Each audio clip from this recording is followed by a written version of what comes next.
Tout le monde pensait que la fille unique du milliardaire était en train de mourir. Les médecins disaient qu'il ne lui restait pas plus de 3 mois à vivre. Son père, Richard Dubois, anéanti et désespéré, tenta tous les traitements que l'argent pouvait offrir, mais rien ne fonctionna. Les infirmières se succédaient, mais la fillette restait silencieuse, faible, et s'éteignait lentement. Puis un jour, une nouvelle employée de maison fut engagée. Elle paraissait ordinaire, discrète, soigneuse, faisant simplement son travail. Mais au fil des jours, elle remarqua des choses que personne d'autre ne voyait. Elle prêta attention, posa des questions que nul n'osait poser, et finit par découvrir quelque chose qui changea tout. Ce qu'elle mit au jour n'apporta pas seulement de l'espoir, cela révéla un secret enfoui depuis des années. Avant de continuer cette histoire, n'oubliez pas de vous abonner à la chaîne et de liker la vidéo. Et laissez un commentaire pour nous dire « D'où vous nous regardez, nous aimons le savoir ». Richard Dubois avait autrefois été un homme d'affaires très prospère. Il possédait de nombreuses sociétés et on le connaissait pour son esprit vif et son leadership. Mais après la mort tragique de son épouse, tout changea. Il cessa de travailler et s'installa dans une vaste demeure silencieuse, loin de la ville, une maison de maître moderne, remplie d'objets coûteux, mais vide de chaleur. Richard parlait rarement à quiconque. Il se replia sur lui-même et évitait le monde extérieur. Son unique priorité était désormais sa fille, Luna. On lui avait diagnostiqué un cancer, alors qu'elle était encore très jeune. Les traitements furent éprouvants pour son corps. Ses cheveux tombèrent et elle devint extrêmement faible. Richard restait chaque jour à ses côtés, veillant sur elle et essayant de la réconforter. Pourtant, même en sa présence, Luna parlait peu. Elle demeurait silencieuse, distante, le regard souvent perdu dans le vide, comme absente. Richard tenta de ramener un peu de bonheur dans la vie de Luna. Il dépensa beaucoup d'argent pour engager les meilleurs médecins et thérapeutes. Il fit venir des professeurs d'art, des professeurs de musique et même des thérapeutes animaliers pour provoquer une réaction. Il lui acheta des livres, des jouets, tout ce qui pouvait éveiller le moindre intérêt. Mais rien n'y fit. Luna ne souriait pas, elle ne jouait pas, elle ne parlait pas. Parfois elle restait assise des heures entières dans sa chambre ou près de la fenêtre. Richard se sentait impuissant. Lui qui savait tout résoudre dans les affaires ne parvenait pas à réparer cela. Luna n'était pas seulement malade, elle semblait inatteignable. Quoi qu'il fasse, il ne pouvait rallumer la lumière dans ses yeux. Le silence entre eux pesait lourd. Richard ne savait pas comment briser cette barrière. La petite fille, qui riait autrefois et posait 1000 questions, lui manquait cruellement. À présent, elle n'était plus qu'une ombre d'elle-même. Chaque matin, Richard suivait une routine stricte. Il se levait tôt, préparait le petit déjeuner de Luna et vérifiait sa médication. Des infirmières venaient chaque jour pour l'aider dans les soins, mais Richard insistait pour participer à tout. Il surveillait de près sa santé, tenant un carnet où il notait ses réactions et ses progrès. La maison était toujours impeccable, les repas servis à l'heure, chaque détail sous contrôle. Il pensait qu'en restant organisé, il pourrait empêcher la situation d'empirer. Mais malgré cette perfection apparente, rien ne semblait aller. Le silence régnait plus fort que n'importe quel bruit. Luna parlait rarement. Parfois elle hochait la tête, parfois non, mais la plupart du temps, elle ne répondait pas. Richard persévérait, espérant qu'un jour quelque chose changerait. Il guettait le moindre signe d'amélioration, mais les jours s'écoulaient identiques et sans réel progrès. Richard se reprochait souvent tout ce qui s'était passé. Il croyait que s'il avait agi autrement, Peut-être que son épouse serait encore en vie et que Luna ne souffrirait pas autant. Il se souvenait des jours heureux où leur famille était complète. Ces souvenirs lui faisaient mal. Il gardait de vieilles photos dans un tiroir, mais n'osait plus les regarder. Elles lui rappelaient trop ce qu'il avait perdu.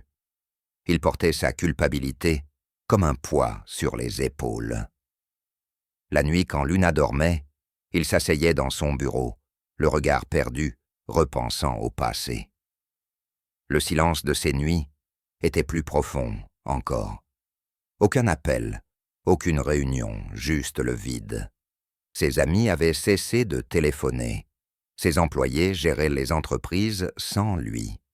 Cela lui importait peu. Tout ce qui comptait, c'était Luna. Il pensait que s'il parvenait à la guérir, il pourrait enfin se pardonner. Mais jour après jour, Luna demeurait muette, et Richard restait brisé. La demeure était immense, pleine de pièces inutilisées, mais Richard et Luna n'en occupaient que quelques-unes. La plupart du temps, il restait dans la chambre de Luna ou dans le salon. Richard tenta de rendre la maison plus joyeuse. Il repeignit la chambre de sa fille dans sa couleur préférée et la remplit de peluches et de couvertures douces, mais cela ne changea pas grand-chose. Luna paraissait toujours lointaine. Parfois elle dessinait, mais ses dessins étaient simples et tristes, des nuages, des arbres nus, des maisons silencieuses. Richard conservait ses croquis, pensant qu'ils reflétaient peut-être ce qu'elle ressentait au fond d'elle. Il mit aussi de la musique douce en arrière-plan, pensant que cela pourrait l'apaiser. Il invita même d'anciennes amies de Luna à venir la voir, mais la fillette ne montra guère d'intérêt. Et au bout d'un moment, les visites cessèrent. La seule chose qui demeurait constante était le silence. Richard lui parlait chaque jour, mais elle répondait rarement. Il n'abandonna pourtant jamais. Avec le temps, il continua ses efforts. Chaque journée ressemblait à la précédente, mais il espérait toujours qu'un changement finirait par arriver. Parfois Luna le regardait un peu plus longtemps, ou lui tenait la main quelques secondes. Ces instants infimes lui donnaient pas de l'espoir, il s'y accrochait comme à quelque chose de précieux. Il n'attendait pas de miracle, il voulait simplement entendre de nouveau sa voix ou voir un seul sourire. Richard n'était plus l'homme qu'il avait été. Son univers s'était réduit à un seul but, aider sa fille à se sentir vivante. Il lut des ouvrages sur le traumatisme, consulta des thérapeutes et chercha à tout apprendre sur les maladies infantiles et la guérison émotionnelle. Mais malgré tout, ce savoir le silence entre eux demeurait. Richard protégeait Luna du mieux qu'il pouvait, tout en sachant au fond de lui qu'il ne pouvait la forcer à revenir vers le monde. Tout ce qu'il pouvait faire, c'était attendre auprès d'elle dans ce calme pesant. Juliette Bennet avait elle-même traversé une épreuve douloureuse. Quelques mois plus tôt, elle avait perdu sa propre fille, nouveau-née, après des complications à l'accouchement. Ce deuil la brisait, et plus rien dans sa vie n'avait le même goût. Elle avait quitté son ancien emploi et déménagé dans un petit appartement. Chaque recoin de son foyer lui rappelait ce bébé qu'elle n'avait tenu que quelques instants. Juliette parlait peu aux autres et passait ses journées dans le silence. Un matin, en consultant des offres d'emploi en ligne, elle tomba sur une annonce cherchant quelqu'un pour travailler dans une grande maison, faire quelques tâches ménagères et s'occuper d'une fillette. Le poste n'exigeait pas d'expérience particulière, seulement de la patience et du sérieux. Juliette ressentit un appel intérieur. Était-ce la mention de l'enfant ou le besoin de recommencer ailleurs, dans un lieu calme? Sans trop réfléchir, elle postula. Quand Juliette arriva à la demeure, la première chose qui la frappa fut le silence. La maison vaste et parfaitement entretenue ne paraissait ni chaleureuse ni accueillante, trop propre, trop muette. Richard Dubois l'accueillit à la porte d'entrée. Il ne sourit pas, mais parla avec courtoisie. Il expliqua que le travail n'était pas celui d'une maison ordinaire. Sa fille, Luna, était très malade et parlait peu. Il n'attendait pas grand-chose de Juliette, seulement qu'elle aide au ménage aux petites tâches et garde une distance respectueuse. Juliette accepta et s'installa dans une petite chambre d'amis au fond de la maison. Les autres employés ne restaient jamais longtemps, affirmant que le poste était trop difficile, mais Juliette ne se sentit pas dépassée. Elle était habituée à la douleur et au silence. Quelque chose dans cette maison reflétait ce qu'elle portait en elle. Un calme extérieur, une blessure intérieure. Durant les premiers jours, Juliette accomplit ses tâches sans bruit. Elle nettoya la cuisine, rangea les livres du bureau et aida l'infirmière à transporter du matériel médical à l'étage. Elle n'essaya pas de parler à Luna immédiatement. Elle l'observa de loin. La fillette passait la plupart de son temps dans sa chambre ou assise près de la fenêtre. Elle ne demandait rien et répondait rarement. Juliette remarqua même que Luna ne regardait pas les gens lorsqu'ils lui parlaient.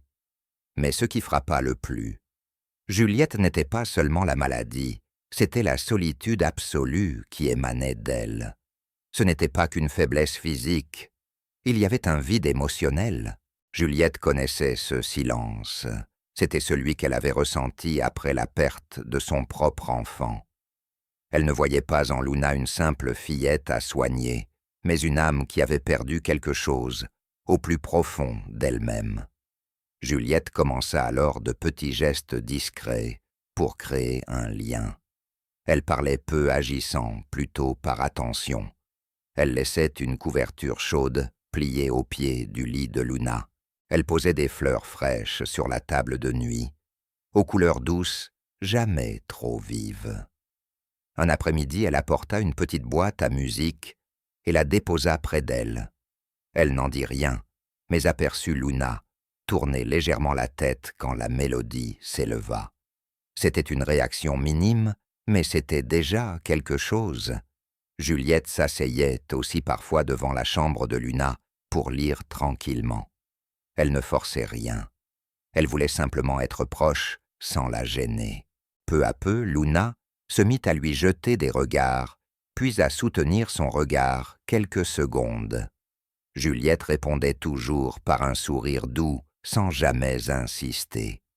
Elle savait que gagner la confiance d'une personne meurtrie exigeait du temps et de la patience.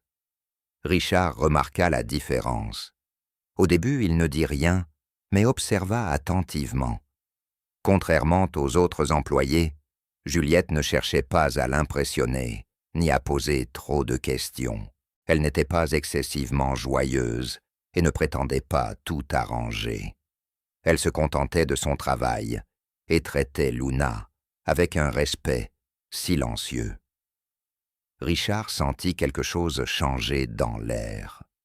La présence de Juliette n'était pas bruyante, mais elle comblait un vide resté trop longtemps ouvert. Un soir, en passant devant la porte de Luna, il aperçut la fillette tenant la petite boîte à musique que Juliette lui avait offerte. C'était la première fois depuis des mois qu'elle prenait quelque chose d'elle-même. Ce soir-là, Richard fit venir Juliette dans son bureau et la remercia sans grand discours, juste un simple « merci » qui signifiait beaucoup. Il ne lui demanda pas d'en faire davantage. Il lui dit seulement de rester elle-même. C'était suffisant.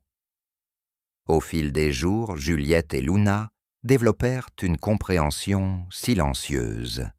Il n'y avait pas de longues conversations, mais de petits moments naissaient. Luna laissait Juliette lui brosser les cheveux ou s'asseoir près d'elle sans s'écarter. Parfois, Juliette lui apportait un carnet à dessin et retrouvait plus tard un nouveau croquis au crayon. Ces petites choses disaient à Juliette que Luna commençait à lui faire confiance. Elle n'attendait pas de progrès rapide, ni un rétablissement soudain, mais elle croyait au pouvoir du lien. La douleur que portait Juliette l'aidait à voir Luna autrement, non comme une patiente, mais comme une personne. Elle ne cherchait pas à réparer sa tristesse. Elle restait simplement proche, rappelant doucement qu'elle n'était pas seule. Pour Juliette, ce n'était plus un emploi, c'était bien plus. Elle sentait que peut-être en aidant Luna, elle commençait elle aussi à guérir une part d'elle, brisée depuis si longtemps. Juliette travaillait dans la demeure depuis quelques semaines maintenant. Ses journées étaient presque toujours les mêmes. Elle nettoyait les pièces, préparait de petites choses pour Luna et restait occupée sans bruit. Elle s'était habituée à ce calme qui lui semblait presque normal. Un après-midi, Juliette aidait Luna à se préparer après une sieste. La fillette commençait à la laisser s'approcher. Ce jour-là, elle proposa de brosser les petites mèches de cheveux qui repoussaient doucement sur la tête de Luna. Elle utilisa une brosse douce et bougea avec précaution pour ne pas lui faire mal. Soudain, Luna remua légèrement et murmura d'une voix basse « Ça fait mal, ne touche pas maman ». La main de Juliette s'immobilisa. Elle ne dit rien tout de suite, son esprit, essayant de comprendre ce qui venait de se passer. Luna venait de l'appeler « maman ». Ce moment ne paraissait pas être un accident. Juliette resta parfaitement immobile, incertaine de ce qu'elle devait faire.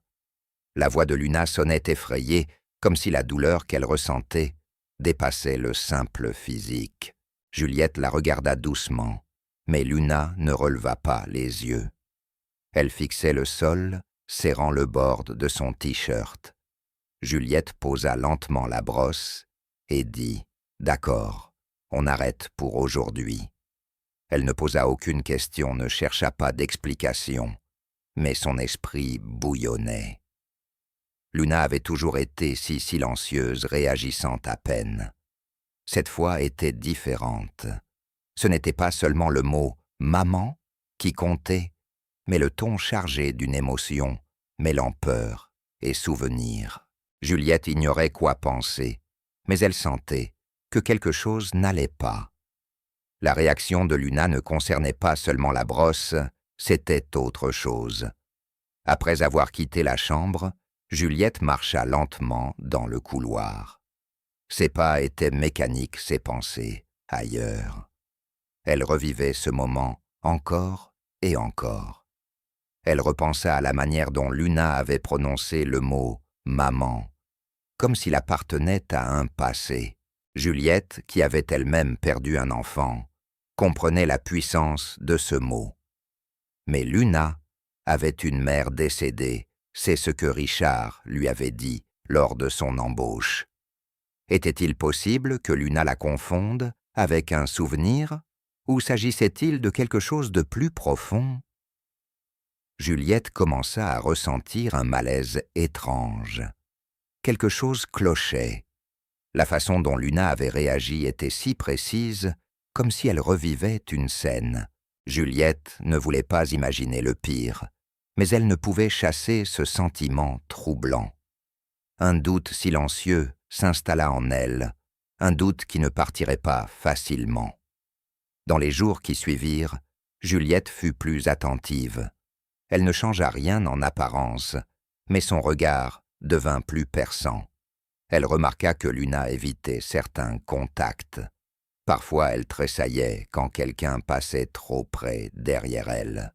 D'autres fois, elle devenait très silencieuse quand Richard entrait dans la pièce. Rien de tout cela n'était spectaculaire ou évident, mais mis bout à bout, cela mettait Juliette mal à l'aise. Elle se demanda aussi pourquoi Luna ne parlait jamais de sa mère. Les enfants évoquent souvent un parent disparu, mais Luna ne disait rien. Juliette demanda un jour à Richard, d'un ton léger, si Luna parlait de sa maman. Il répondit brièvement « Pas vraiment ». Il ne sembla pas vouloir poursuivre. Cette réaction renforça les doutes de Juliette.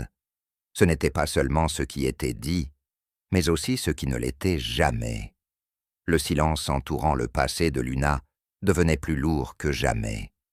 Un soir, alors qu'elle rangeait des livres dans le bureau, Juliette découvrit un vieil album photo. Il était couvert de poussière et caché derrière plusieurs gros classeurs. Par curiosité, elle l'ouvrit. Il y avait des photos de Richard, d'une femme et d'un bébé. Elle devina que la femme devait être l'épouse de Richard. Il semblait une famille heureuse sur ces clichés anciens. Mais il n'y avait que quelques photos, et après la 3e page, l'album restait vide. Juliette eut l'impression que quelque chose avait été retiré.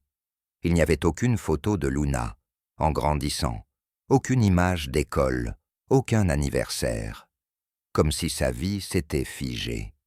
Juliette referma l'album et le remit exactement à sa place. Elle ne voulait pas créer de problème, mais les questions se faisaient plus insistantes dans sa tête. Pourquoi l'histoire de Luna était-elle si vide? Pourquoi Richard évitait-il toujours certains sujets? Quelque chose était caché, elle en était maintenant certaine. À partir de ce moment, Juliette ne put plus ignorer son pressentiment. Elle commença à chercher de petits indices, non pour violer l'intimité de qui que ce soit, mais parce qu'elle se sentait responsable. Elle était venue dans cette maison, seulement pour travailler, mais désormais, elle tenait profondément à Luna. Ce seul mot, « maman », avait tout changé. Il avait ouvert une porte dans le cœur et l'esprit de Juliette. Elle savait ce que signifiait perdre un enfant, manquer à jamais, quelqu'un qu'on ne reverra plus. Mais la douleur de Luna semblait différente.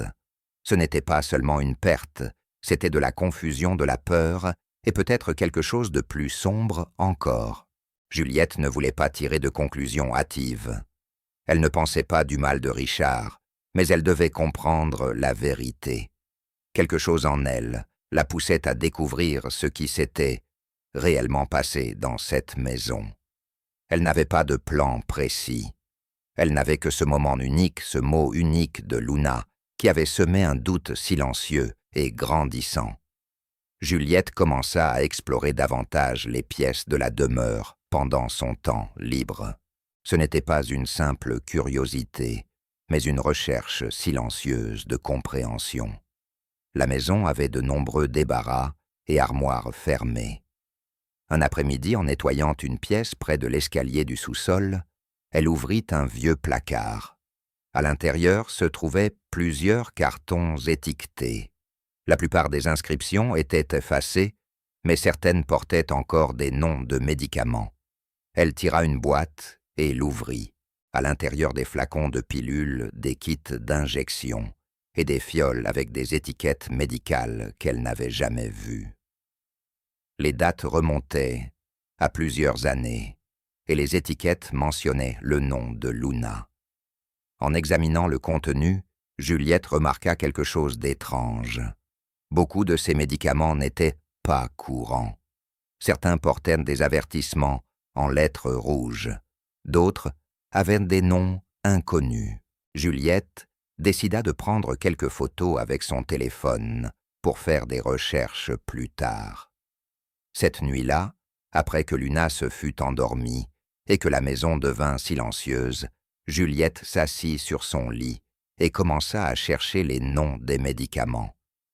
Certains résultats apparurent rapidement. Quelques-uns étaient des traitements classiques contre le cancer, mais d'autres étaient plus difficiles à identifier. Elle finit par découvrir que certains étaient répertoriés comme réservés à un usage expérimental, surtout chez les enfants. Les effets secondaires étaient graves: lésions d'organes, perturbations hormonales, troubles psychologiques. L'un d'eux avait même été suspendu dans plusieurs pays pour raison de sécurité. Le cœur de Juliette s'accéléra. Elle comprit alors pourquoi le corps de Luna était si faible et pourquoi elle réagissait avec une telle sensibilité. Ce n'étaient pas des traitements normaux. Pourquoi les avait-on utilisés sur elle? Qui les avait approuvés? Juliette ne pouvait se défaire de l'idée que quelque chose avait mal tourné. Peut-être que Luna avait reçu ses médicaments sans véritable suivi médical. Cette pensée la rendit malade. Il ne s'agissait plus seulement de maladie, mais d'un possible préjudice. Juliette dormit mal cette nuit-là. Son esprit ne cessait de tourner. Elle essayait d'imaginer ce que Richard savait. Avait-il approuvé ses traitements? Connaissait-il les risques? Ou faisait-il confiance à un médecin à l'aveugle sans vérifier les détails? Plus elle réfléchissait, plus les questions se multipliaient, sans réponse. Elle eut envie de parler immédiatement à Richard, mais quelque chose la retint. Et s'il croyait vraiment aider Luna? Et s'il ignorait tout? Pire encore, et s'il savait, mais avait continué malgré tout? Juliette ne voulait accuser personne sans preuve, mais la peur grandissait en elle. Elle avait vu combien Luna était fragile, silencieuse, distante. À présent, elle se demandait si une partie de cet état ne provenait pas des traitements eux-mêmes. Peut-être que ce n'était pas seulement des effets secondaires. Peut-être que cela faisait partie d'un problème bien plus grave. Juliette se sentit désormais responsable de découvrir la vérité. Le lendemain, Juliette reprit ses tâches, comme d'habitude, mais son attention avait changé. Elle observait tout de plus près.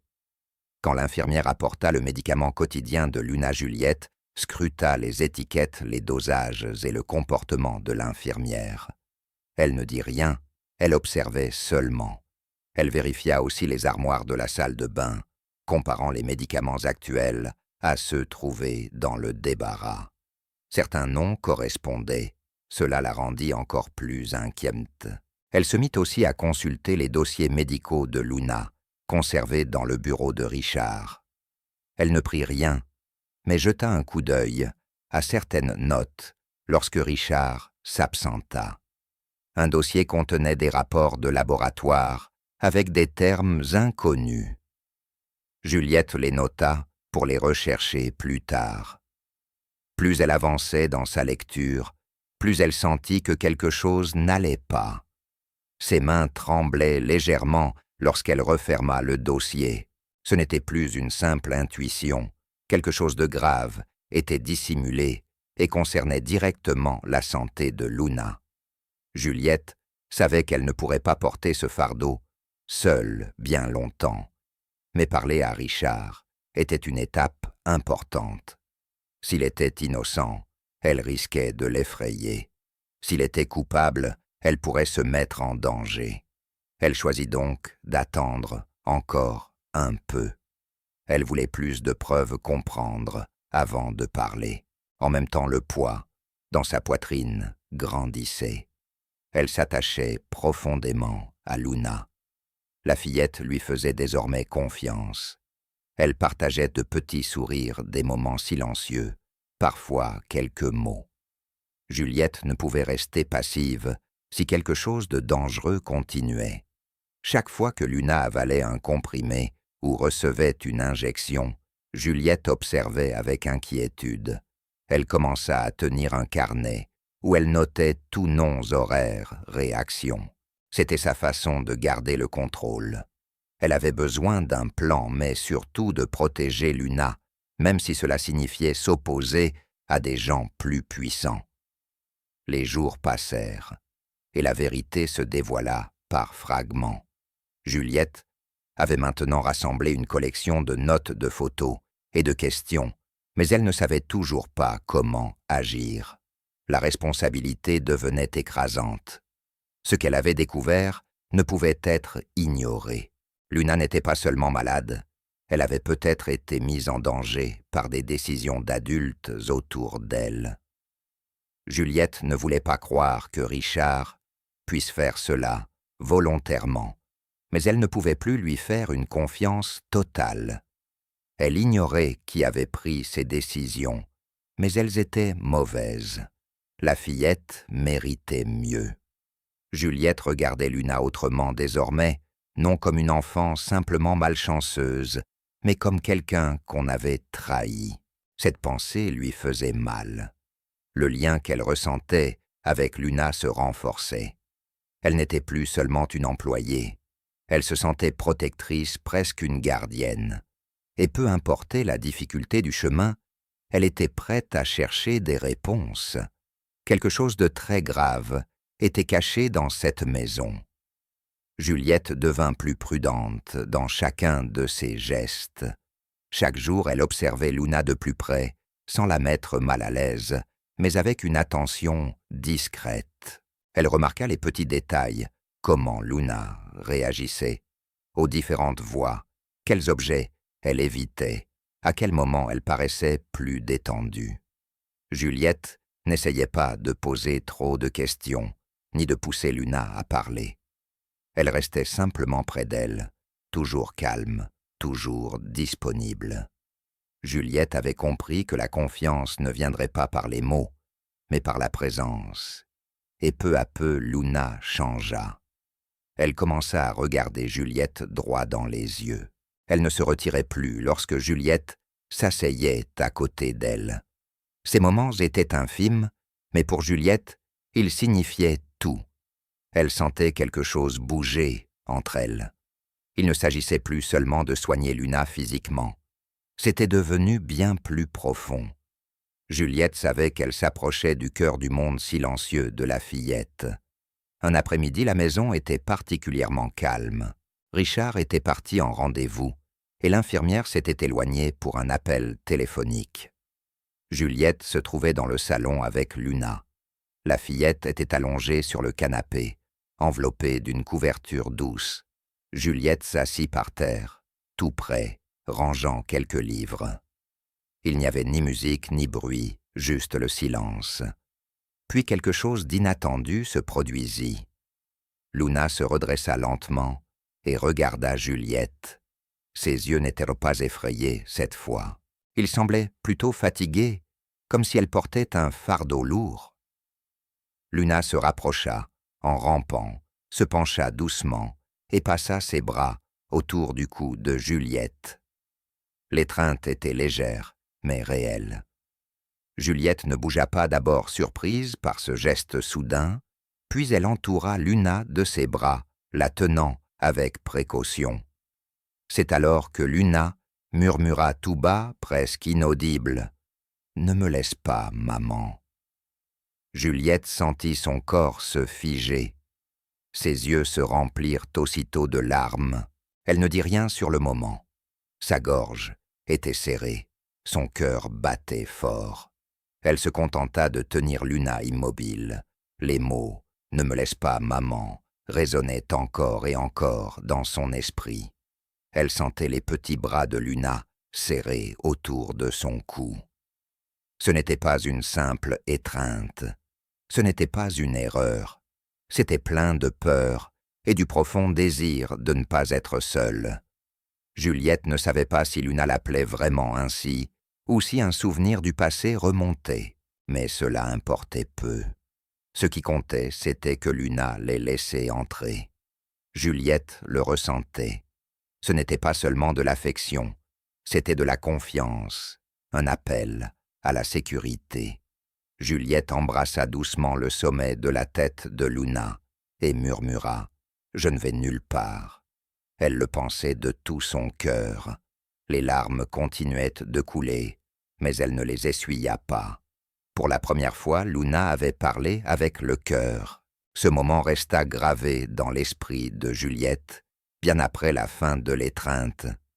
Elle ne voulait pas trop analyser, mais elle savait ce que cela signifiait. Luna la voyait comme une personne sûre. Pour une enfant qui parlait à peine et réagissait si peu, appeler quelqu'un « maman » n'était pas anodin. Juliette n'avait jamais cherché à remplacer qui que ce soit, ni à prendre une place qui ne lui appartenait pas. Mais elle comprit qu'elle était devenue quelqu'un d'important dans la vie de Luna. Elle comptait. Cette pensée éveilla en elle un sentiment puissant, mélange d'amour et de responsabilité. Juliette passa le reste de la journée en silence, réfléchissant profondément à ce qui s'était passé. Elle ressentait aussi une sorte de pression. Si Luna lui faisait autant confiance, Elle ne pouvait plus s'éloigner. Elle devait la protéger. Ce n'était plus seulement une présence réconfortante, c'était un combat à mener quoi qu'il en coûte. Juliette ne dit pas à Richard ce que Luna avait prononcé. Pas encore. Elle ne savait pas comment il réagirait et doutait que ce soit le bon moment. Ce moment lui semblait sacré, quelque chose qui n'appartenait qu'à elle et à Luna. À partir de ce jour, Juliette resta encore plus proche. Elle ajusta son emploi du temps pour être plus souvent près de Luna. Elles lisaient ensemble, jouaient à de petits jeux, partagèrent des repas tranquilles. Luna ne parla pas de nouveau tout de suite, mais elle commença à effleurer la main de Juliette ou à poser sa tête contre son épaule.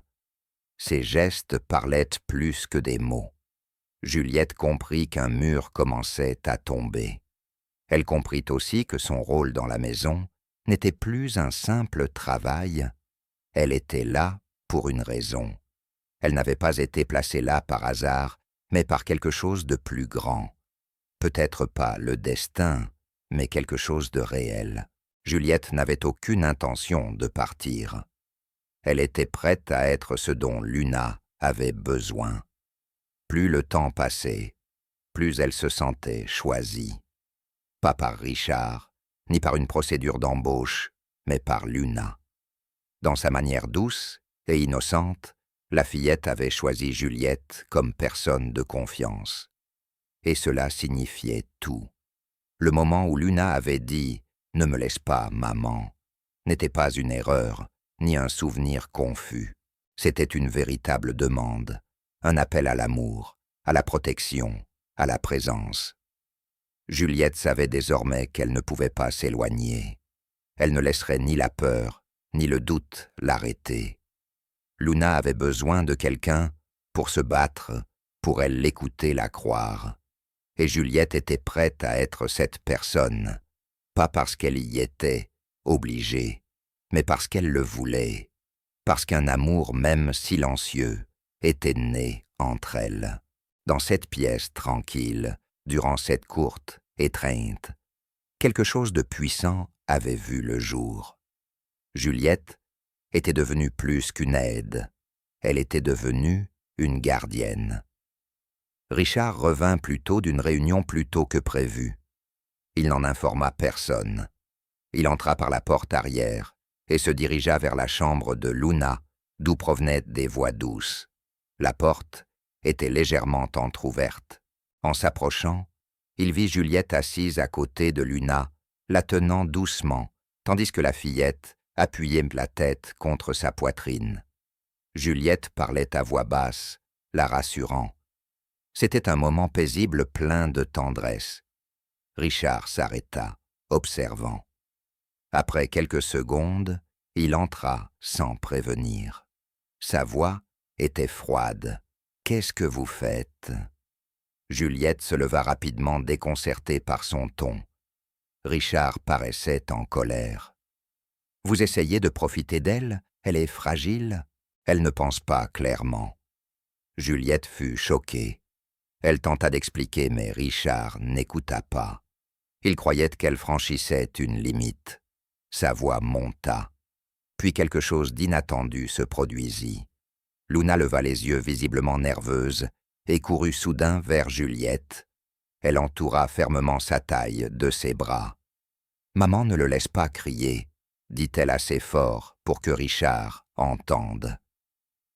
La pièce devint totalement silencieuse. Le visage de Richard changea instantanément. Il regarda Luna, puis Juliette. Ses mains retombèrent le long de son corps. Il resta muet quelques secondes. Luna s'accrochait à Juliette comme si elle avait peur.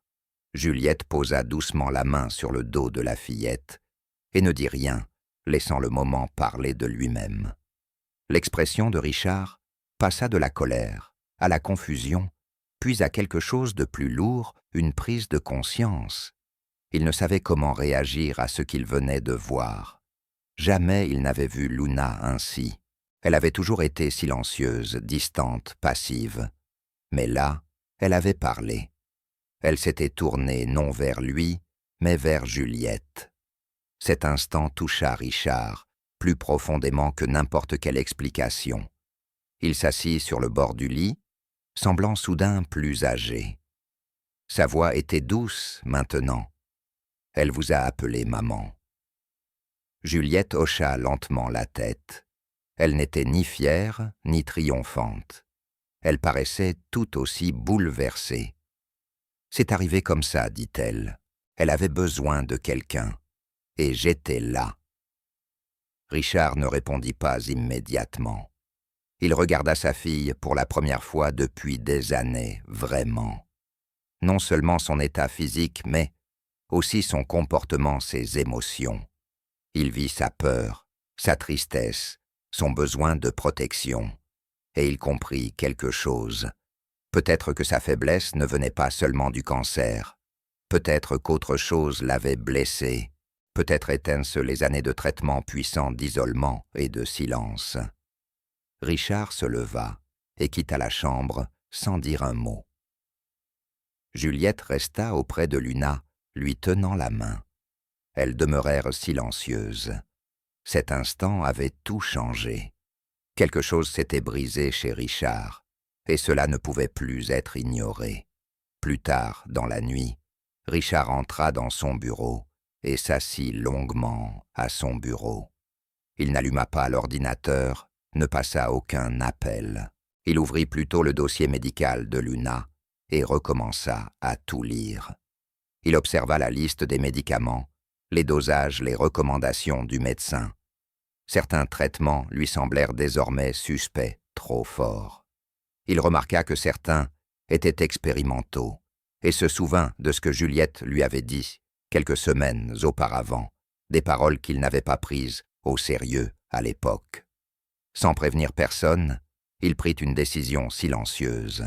Le lendemain matin, il demanda à l'infirmière d'arrêter plusieurs médicaments. Il ne donna pas de raison, se contenta de dire qu'il n'était plus nécessaire. L'infirmière perplexe obéit. Richard n'expliqua rien non plus à Juliette. Il n'était pas prêt. Mais intérieurement, quelque chose avait changé. Il ne croyait plus à l'histoire qu'il avait suivie pendant des années.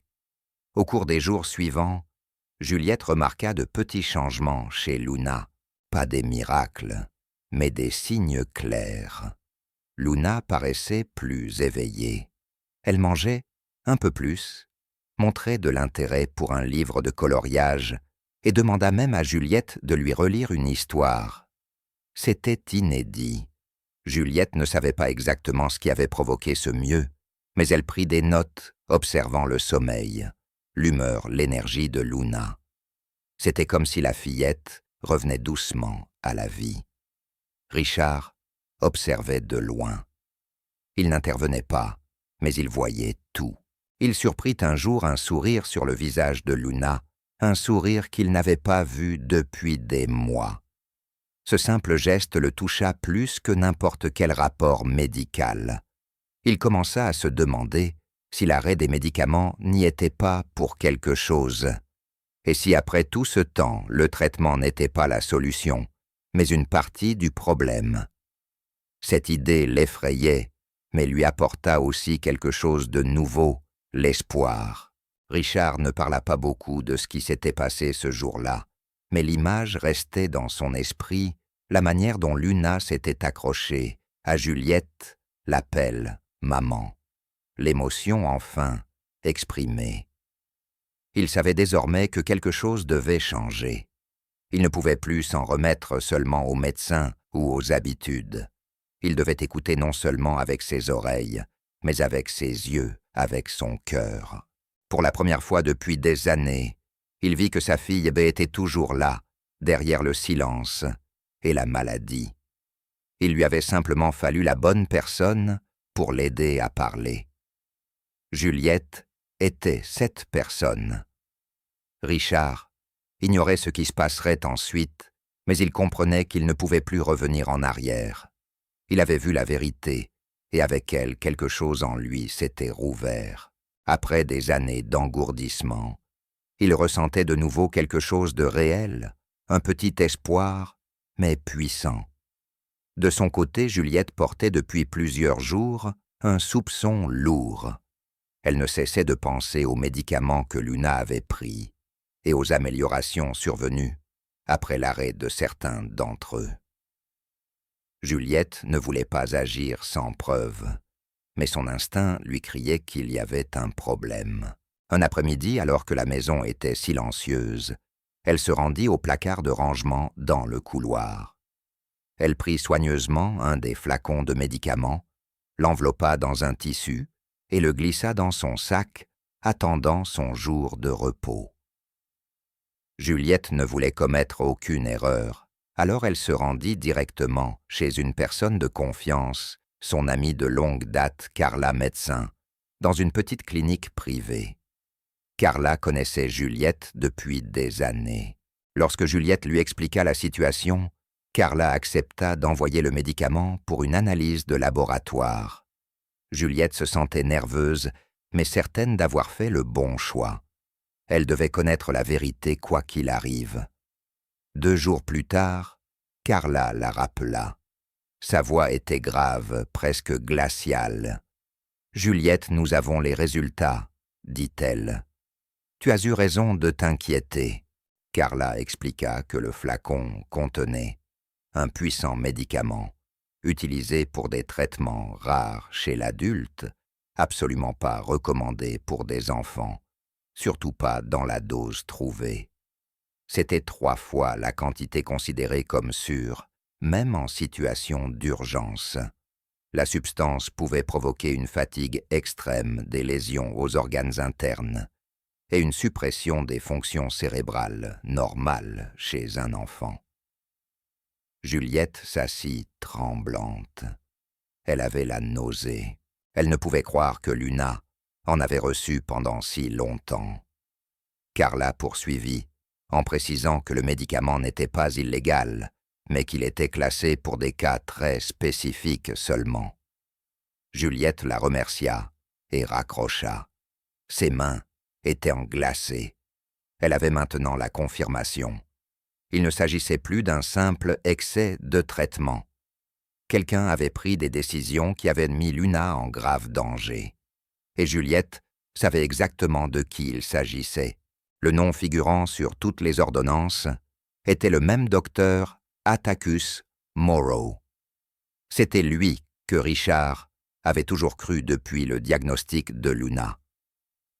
Juliette se souvenait de cet homme toujours poli, mais distant, parlant en termes compliqués, rendant toute remise en question difficile. À présent, Juliette ne pouvait s'empêcher de se demander combien de personnes il avait trompé. Elle apporta aussitôt le rapport à Richard. Elle ne voulait rien cacher. Assise en face de lui dans le bureau, elle lui raconta tout. Richard lut le document lentement, le visage pâlissant. D'abord silencieux, il finit par dire d'une voix méconnaissable « Je lui faisais confiance. Il avait promis de la sauver. » Juliette posa une main sur la table cherchant à l'ancrer. « Nous devons en savoir plus, » dit-elle. Richard hocha la tête. Pour la première fois, il ne ressemblait plus à un homme d'affaires, mais à un père trahi. Ensemble, ils commencèrent à fouiller le passé du médecin. Richard utilisa ses contacts pour obtenir de vieux dossiers, tandis que Juliette explorait les forums en ligne et les archives de presse. Il ne fallut pas longtemps pour découvrir ce qu'il redoutait. Le docteur Morrow avait déjà fait l'objet d'enquêtes des années plus tôt. Des rapports parlèrent de traitements douteux et de litiges avec des familles. Dans un cas, un garçon avait développé de graves problèmes cardiaques après avoir reçu des médicaments similaires sous sa supervision. L'affaire avait été classée discrètement, sans poursuite, mais les signes étaient là.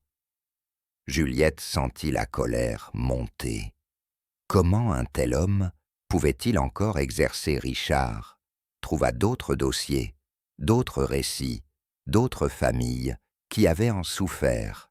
Certaines avaient tenté de porter plainte, mais beaucoup avaient abandonné après de longues batailles juridiques. Lire leurs histoires était douloureux. Luna n'était pas la seule. Juliette et Richard comprirent que ce n'était pas une simple erreur. C'était un schéma, une histoire de dégâts, cachée derrière le mot « traitement ». À mesure que les preuves s'accumulaient, leur sentiment de trahison grandissait. Richard mesurait le poids de son erreur.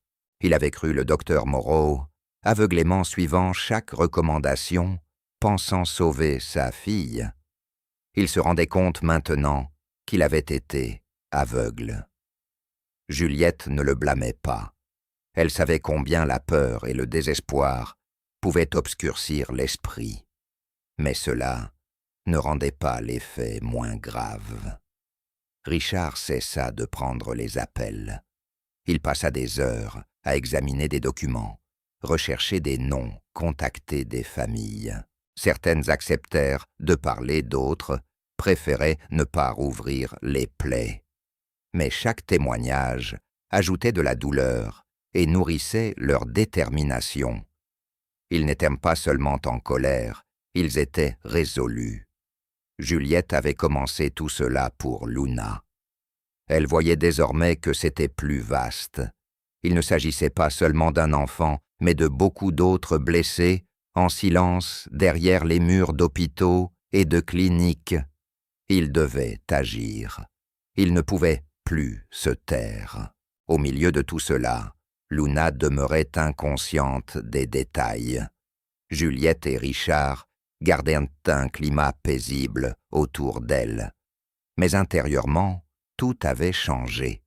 Ils avaient pris une décision, ils ne s'arrêteraient pas tant que le docteur Moreau ne serait pas exposé. Ils commencèrent à préparer un dossier.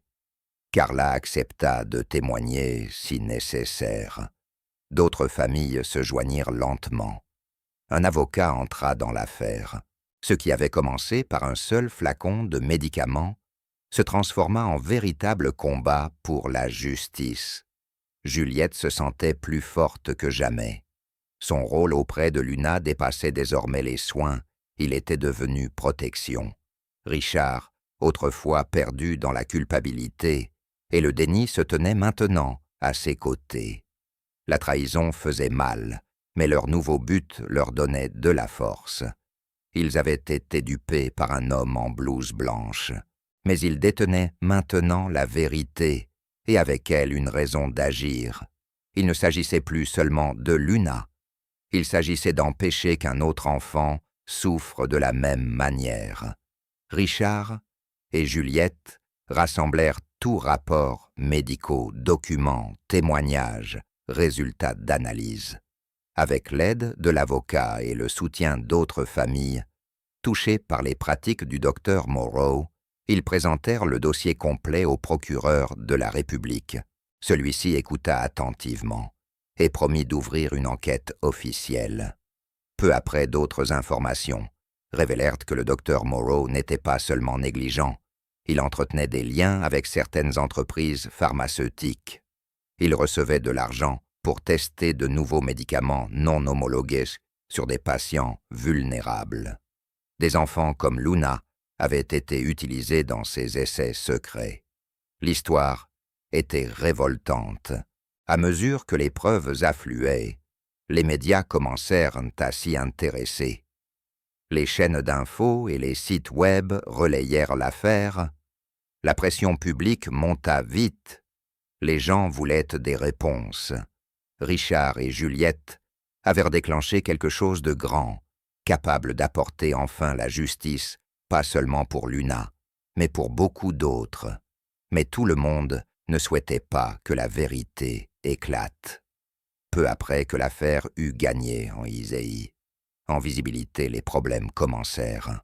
Un matin, un article en ligne accusa Richard d'être un père absent, négligeant les soins de sa fille. Un autre titre insinuait que Juliette s'était introduite dans la maison pour manipuler l'enfant et attirer l'attention. C'étaient des mensonges, mais ils se répandirent rapidement. Sur Internet, les gens partageaient ces histoires sans vérifier les faits. Richard reçut d'étranges courriels l'accusant d'être un mauvais parent. Juliette trouva des notes imprimées glissé sous le pare-brise de sa voiture, lui ordonnant de se taire. Des messages anonymes leur ordonnèrent d'arrêter la procédure sous peine de représailles. L'avocat les avertit que ce genre d'attaque était courant dans les grands procès, surtout lorsqu'ils impliquaient de puissantes entreprises. Richard était furieux, mais Juliette resta calme. « Nous nous y attendions, dit-elle. S'ils ont peur, c'est que nous faisons ce qu'il faut. » Aucun des deux ne songea à abandonner. Ils étaient déjà allés trop loin. À mesure que l'affaire progressait devant la justice, de plus en plus de personnes se manifestèrent avec leurs propres histoires de mauvais traitements. Certains avaient eu peur de parler auparavant, mais maintenant, ils voyaient que Richard et Juliette ne reculaient pas. Une mère raconta que son fils avait eu des crises après un traitement prescrit par Moreau. Un autre père expliqua que sa fille avait développé des problèmes hépatiques à cause de médicaments similaires. Toutes ces voix renforçaient le dossier. En coulisses, les avocats établissaient des chronologies, vérifiaient les registres d'ordonnances et mettaient au jour des documents financiers secrets. Les entreprises impliquées nièrent tout au début, mais les preuves étaient trop solides. Même les médias qui avaient relayé des mensonges commencèrent à changer de ton. Certains journalistes présentèrent des excuses, d'autres se mirent à exposer la vérité. Richard et Juliette restaient concentrés. Ils ne laissèrent pas le vacarme extérieur les détourner. Chaque jour, ils s'assuraient du bien-être de Luna et poursuivaient leur combat. Ils étaient fatigués, mais plus déterminés que jamais à mener cette bataille jusqu'au bout. Pendant ce temps, quelque chose de beau se produisait dans la demeure. Luna, jadis faible, silencieuse et toujours épuisée, commença à changer. Elle restait fragile, mais son énergie revenait.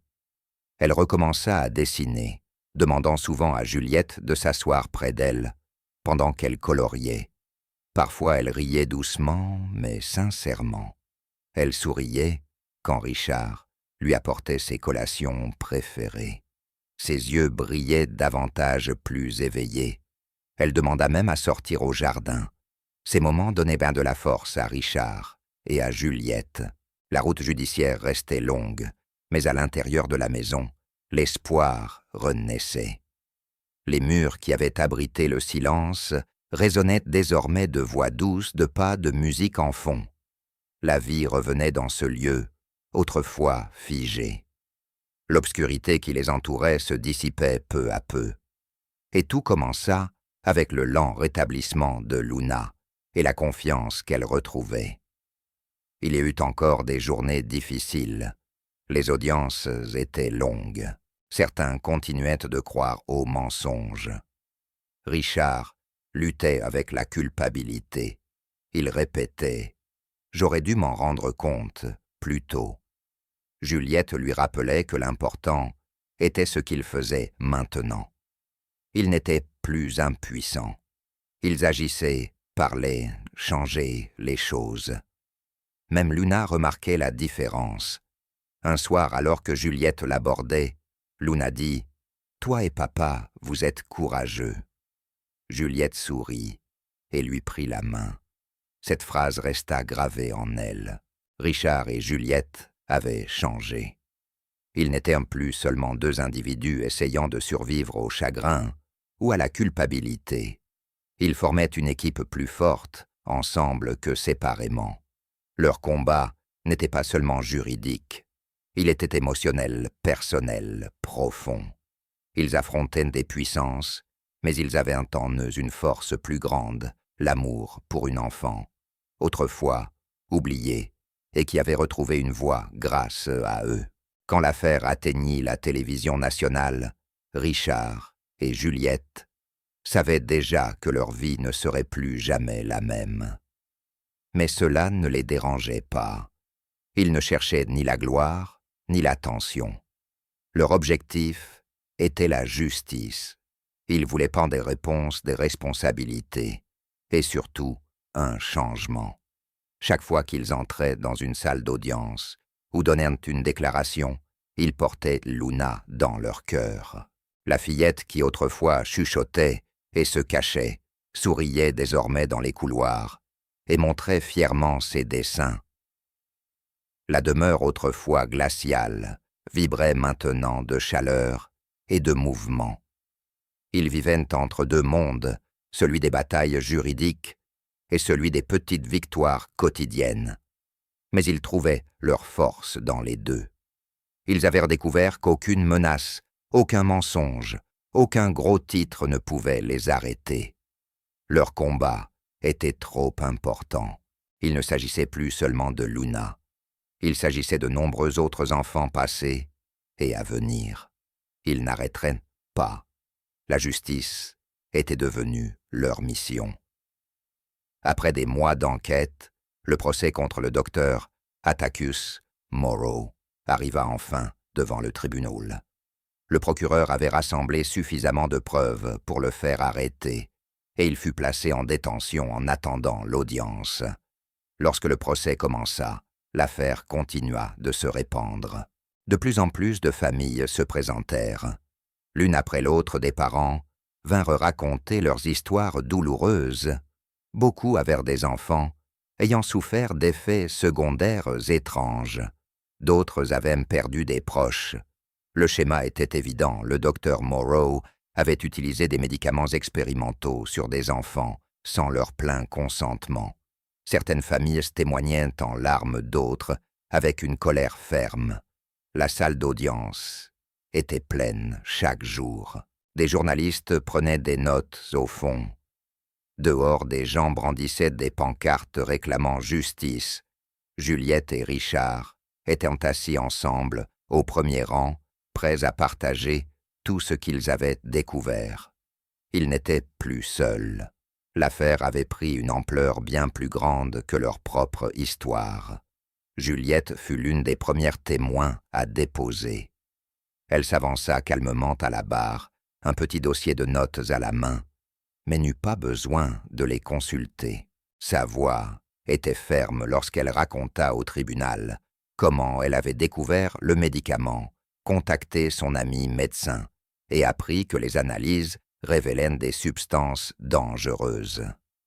Elle expliqua l'état de santé de Luna, sa lente amélioration après l'arrêt des traitements et la manière dont elle avait découvert le passé du docteur Morrow. Juliette ne haussa pas la voix, ne se laissa pas emporter par l'émotion. Elle dit simplement la vérité clairement et avec précision. Le juge et les jurés l'écoutèrent attentivement. Son témoignage était détaillé, logique, solide. Après sa déclaration, elle revint s'asseoir et prit discrètement la main de Richard. Richard suivit peu après. Quand vint son tour, il se leva devant la cour et admit avoir commis une terrible erreur. Il déclara avoir fait trop confiance et posé trop peu de questions. Son honnêteté inspira le respect de tous les présents. Sa déclaration n'était pas une suite d'excuses. Il ne se cacha ni derrière le chagrin, ni derrière la confusion. Il reconnut son échec à protéger sa fille plus tôt et confia que la culpabilité l'avait rongé pendant des années. Il ajouta que sans Juliette, il n'aurait peut-être jamais vu la vérité. Il expliqua au tribunal qu'il avait cru que suivre à la lettre les ordres d'un médecin était le chemin le plus sûr, mais qu'il comprenait désormais combien la confiance aveugle pouvait être dangereuse. Les gens dans la salle acquiesçaient en l'écoutant. Il ne pleura pas, mais il était visiblement profondément touché. L'avocat de l'accusation déclara plus tard que les paroles de Richard avaient aidé la cause plus que prévu, montrant comment même des adultes intelligents et compétents pouvaient être trompés par un système qui se cache derrière un langage complexe et l'autorité médicale. Après leur témoignage, Juliette et Richard restèrent silencieux, écoutant les autres parents qui se succédaient à la barre. Chaque nouvelle voix renforçait le dossier contre le docteur Morrow. Luna n'apparut pas au tribunal. Elle se rétablissait encore, et Richard, comme Juliette, jugèrent préférable de la garder à la maison, à l'abri des médias et du stress. Mais sa présence se fit tout de même sentir. Le 3e jour du procès, l'un de ses dessins fut présenté comme pièce à conviction. C'était une image simple, une petite fille, sans cheveux, souriante, debout, entre 2 personnes, se tenant par la main. En dessous, Luna avait écrit « Je me sens en sécurité, maintenant ». La salle d'audience se tut, tandis que le juge observait le dessin. Certains essuyèrent des larmes. Le dessin n'apportait aucune preuve médicale, mais il devint un symbole de ce que ce procès représentait la guérison, la vérité et la nécessité de protéger les enfants. Il rappelait à tous que derrière chaque rapport et chaque preuve, il y avait un enfant bien réel, avec une vie et un avenir qu'on ne pouvait ignorer.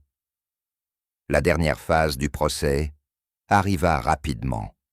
Après avoir entendu tous les témoignages et examiné les documents, le jury mit seulement 2 jours à rendre sa décision. Le matin du verdict, la salle était comble. Les journalistes attendaient dehors, caméras prêtes. À l'intérieur, les familles se tenaient la main. Quand le juge lut le verdict coupable sur tous les chefs d'accusation, il n'y eut pas de célébration bruyante. Seulement un silence, suivi de profondes respirations et de larmes discrètes. Le docteur Morrow resta immobile sans réaction. Le juge le condamna à une longue peine de prison et annonça dans le même temps que l'ordre des médecins avait entamé une révision complète des règles de sécurité des patients.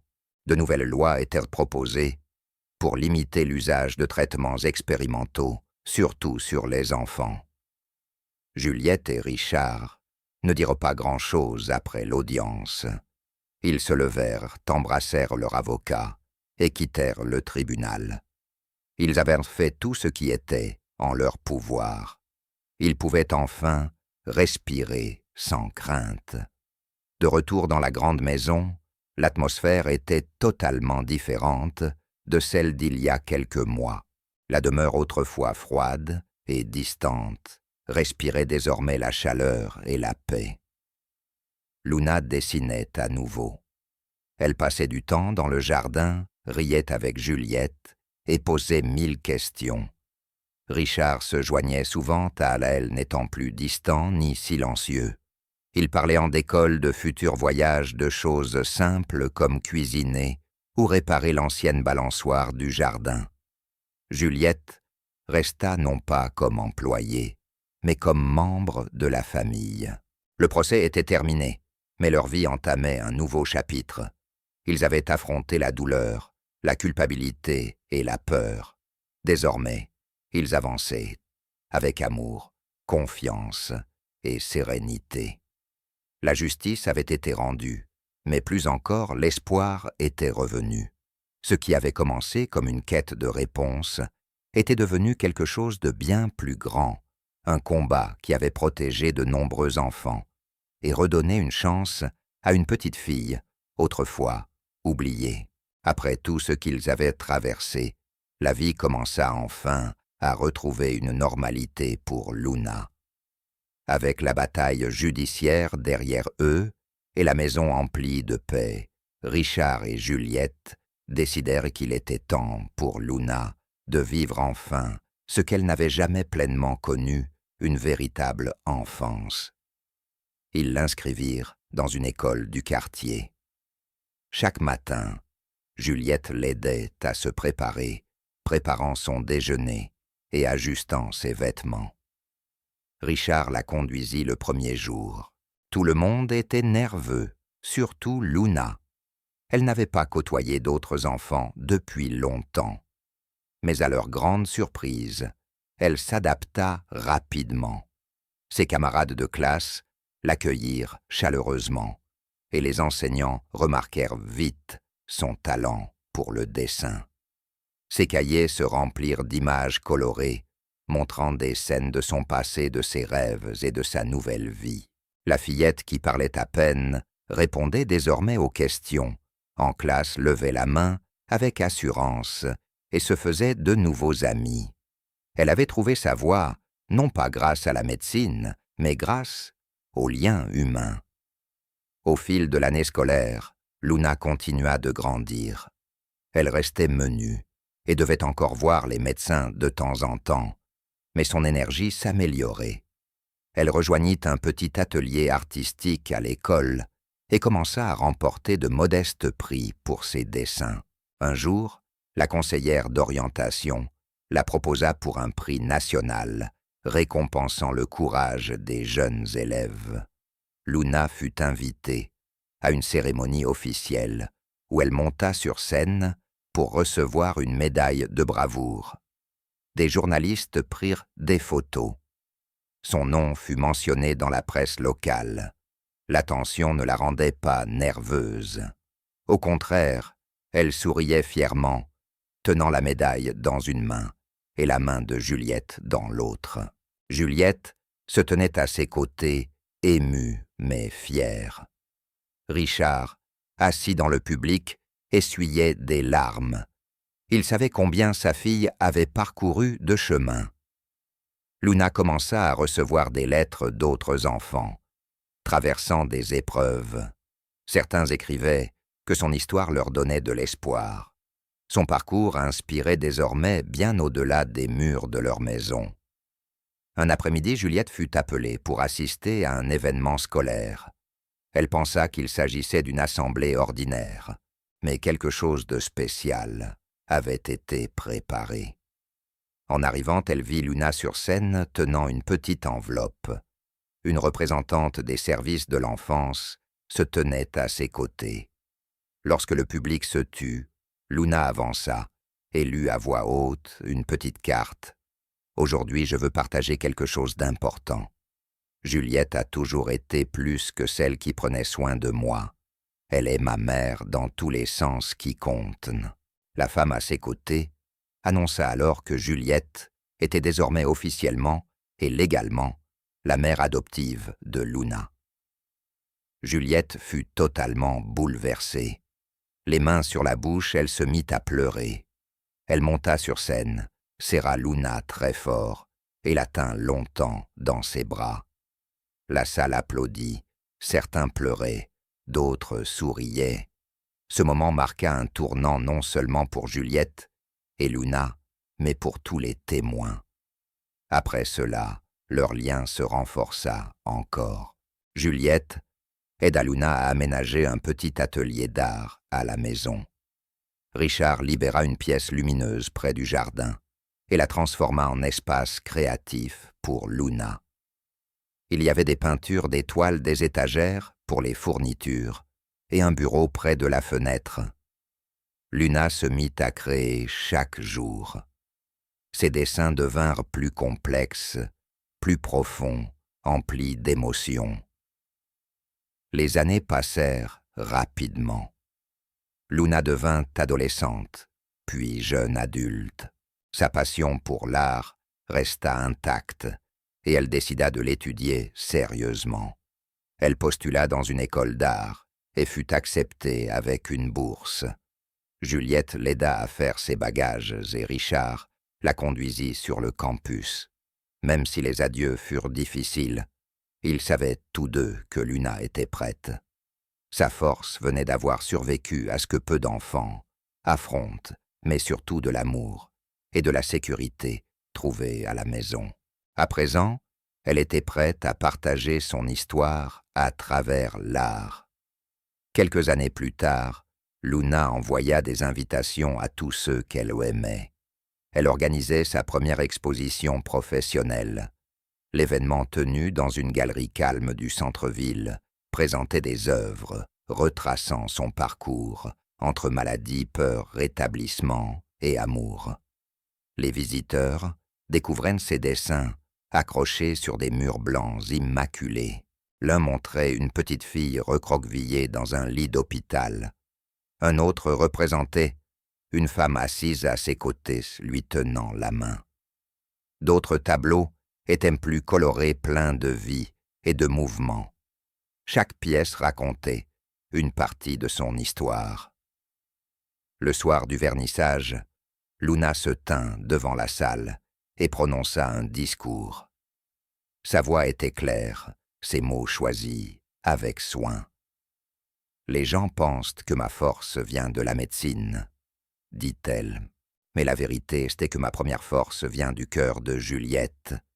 Elle m'a aimé quand il était difficile de m'aimer. Elle est restée quand je ne le demandais pas. Elle est devenue la lumière que j'ai suivie. » La salle se tut. Lorsque Luna termina son discours, le public se leva et applaudit. Juliette essuya ses yeux, tandis que Richard souriait avec fierté. D'autres invités pleuraient discrètement, touchés par sa sincérité. Ce n'était pas seulement une exposition d'art, c'était une célébration de la vie de la guérison et de l'amour.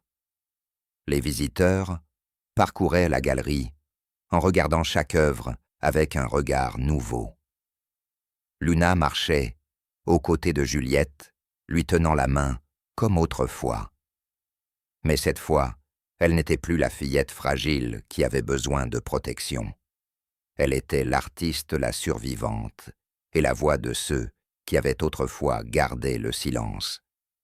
Ce soir-là, tous rentrèrent chez eux, en sachant que quelque chose avait changé. Le passé de Luna ferait toujours partie d'elle, mais il ne la contrôlait plus. Elle l'avait pris façonné et transformé en quelque chose de beau. Ce n'était plus seulement un souvenir de douleur, c'était un message d'espoir. La petite fille, qui avait autrefois vécu dans le silence, était devenue une femme qui savait comment vivre. Et voilà, nous sommes arrivés à la fin de cette histoire. Je suis extrêmement heureuse que vous soyez restés jusqu'au bout. Merci infiniment de votre attention. Dites-nous en commentaire ce que vous en avez pensé, ce qui vous a le plus ou le moins touché. N'oubliez pas de vous abonner. À très bientôt.